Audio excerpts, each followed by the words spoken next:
नमस्कार. श्री स्वामी समर्थताईंनो. आज दिवस होता दुसरा गुरुचरित्र पारायणाचा. तर आज होता गुरुवार आणि गुरुवारची सकाळची मॉर्निंग पूजा झाली होती पहाटे 4 वाजता. सुंदर असा स्वामींचा अभिषेक करून घेतला. साधे सिंपल बेलपत्र वाहिले, व्हाईट कलरचे फुलं वाहिले. कारण पहाटे 4ला जर पूजा करायची म्हणलं की मग आपल्याकडं मार्केटमध्ये जायला वेळ नसतो. मग सिंपल दारातले फुलं तोडून आणले, पूजा करून घेतली आणि त्यानंतर बाहेर आले. खूप अंधारात बाहेर यायला भीती वाटते. तर मस्त अशी इथं उंबरठ्याला लेपन दिलं. आता लेपन दर गुरुवारी, मंगळवारी, पौर्णिमेला झालं शक्य तर दररोजसुद्धा देते, पण शक्यतो दररोज शक्यच होत नाही कारण सकाळी खूप घाई असती. आता सध्या मुलांचे पेपर चालू झालेले होते, म्हणजे चाचणी. त्यामुळे मुलांनी दोघांनी छान आईचं दर्शन घेतलं. दोन्ही मुलांना मस्त आशीर्वाद दिला. सकाळचं वातावरण खूप भव्य दिव्य झालेलं होतं, कारण मुलांना जर पेपरला जायचं म्हणलं की सकाळचं वातावरण हे फ्रेश असलं पाहिजे.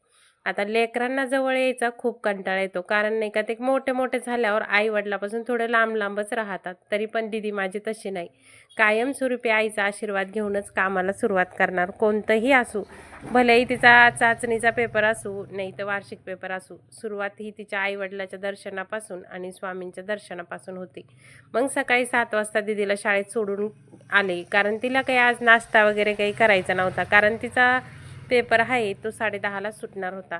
त्यानंतर मस्त हिरव्या मिरच्याची साधी सिंपल मटकीची भाजी करून घेतली. आता हिरव्या मिरच्याची भाजी म्हणजे फक्त मीठ, मिरच्या आणि हिरवी. आता तुम्हा सगळ्यांना माहिती आहे कांदा लसण काही खात नाहीत. मग ही सिंपल भाजी करून घेतली. मला पण होईल आणि मुलांना पण होईल. दोन्ही मुलं शाळेत गेले होते, लवकर येणार होते, म्हणून त्यांनी फक्त नाश्ते केले आणि टिफिन अजिबात नेला नाही. अगदी थोडीशी हळद टाकली, बिना हळदीची भाजी करू नये असं मला सासूबाई सांगायच्या. त्यानंतर मस्त चपात्या लाटून घेतल्या. आता सकाळपासून आज लवकर उठले होते, त्यामुळं पटपट पटपट काम आवरले होते सगळे. आता साडी घालून खूप कंटाळा येतोय काम करायचा, पण काय करणार. वाचन राहिलं होतं माझं. वाचन कशाचं तर ते सांगतेच, तर गुरुचरित्र पारायणाचं. तर हा दिवस होता दुसरा, त्यामुळं सकाळी लवकर उठले होते. पण म्हणलं चला मुलांना उशीर जर झाला जायला तर काही उपयोग नाही लवकर उठून, म्हणून आधी त्यांचं सगळं आवरून दिलं. त्यानंतर लवकर येतील म्हणून त्यांना जेवायला सुद्धा बनवून ठेवलं. तर आता मला आहे ना बाजारात खूप छान अशा शेंगा सापडल्या होत्या चवळीच्या, कवळ्या लसलस. म्हणलं दोन्ही मुलांना छान तेला मिठात तळून ठेवते. आता माझा किचन ओटा आहे ना ताईंनो अगदी छोटा आहे, त्यामुळं कसं आहे जर शूट करायचं म्हणलं की थोडंफार इकडं तिकडं होतंच. त्यामुळं समजून घेत चला. गावाकडं तुम्हाला सांगते ताईंनो जवळपास 2 गुंठे जागा असेल, एवढं मोठं घर आहे, एवढा परिसर आहे. पण आता सिटीला राहायला आल्यावर खूप कॉम्प्रोमाइज करावं लागतं. त्यानंतर सकाळी सगळं आवरलेलंच होतं आईचं. मग बघा स्वराज माझा सकाळी 1 माळ करून गेला पेपरला. त्यानंतर मला वाचायला बसायचं होतं. तर काय वाचन तर गुरुचरित्र पारायण.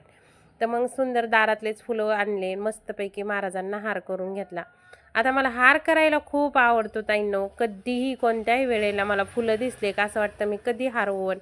मग महाराजांना मस्त दिवा लावून घेतला. आज तर गुरुचरित्र पारायणाला जे काही ग्रंथाला नैवेद्य ड्रॅगनचा दाखवला, कारण म्हणलं साखर रोज नकोच, होतं तर दाखवून घेतला. मस्त महाराजांना हारसुद्धा घालून घेतला. पहा फोटो किती सुंदर आणि खुलून दिसतोय. आता तुम्हाला इथं माझं जे घर आहे ते थोडंसं असं काय म्हणते त्याला सालटे किंवा कलर गेल्यासारखा दिसत असेल, तर हे सध्या वरती बांधकाम चालू आहे त्यामुळं असं होतंय. त्यानंतर पहा इथं मस्त संकल्प सोडून घेतला आणि दुसऱ्या दिवशी पारायणाला बसले. आता अष्टगंध फूल म्हणजे अष्टगंध आणि हळद कुंकू असं बुडून फूल वाहावं लागतं वाचनाच्या आधी. त्यानंतर मैत्रिणीकडे आले. मग सांगताच्या वेळेला म्हणलं सुंदर असं स्वामींची प्रतिमा हातावरती काढावी. सुंदर डिझाईन काढून घेतली. बोटंसुद्धा अगदी छान रंगवले होते त्यांनी. आता माझ्या दुकानाच्या शेजारीच त्यांचं मेडिकल आहे, मग त्यासुद्धा तिथं मेहंदी छान छान काढतात. म्हणलं चला मलासुद्धा मेहंदी काढायची. म्हणलं चालतंय मी काढते स्वामी. त्यांनी पहा किती सुंदर मेहंदी काढली. त्यानंतर मी 2 दिवसापूर्वी सुंदर सुंदर ज्वेलरी आणली होती आपल्या दुकानामध्ये, ती सुद्धा पहा. ओम श्री चैतन्य वृक्षाय नमः. ओम श्री चैतन्य वृक्षाय नमः. ओम श्री चैतन्य वृक्षाय नमः. ओम श्री चैतन्य वृक्षाय नमः. ओम श्री चैतन्य वृक्षाय नमः. ओम श्री चैतन्य वृक्षाय नमः. ओम श्री चैतन्य वृक्षाय नमः.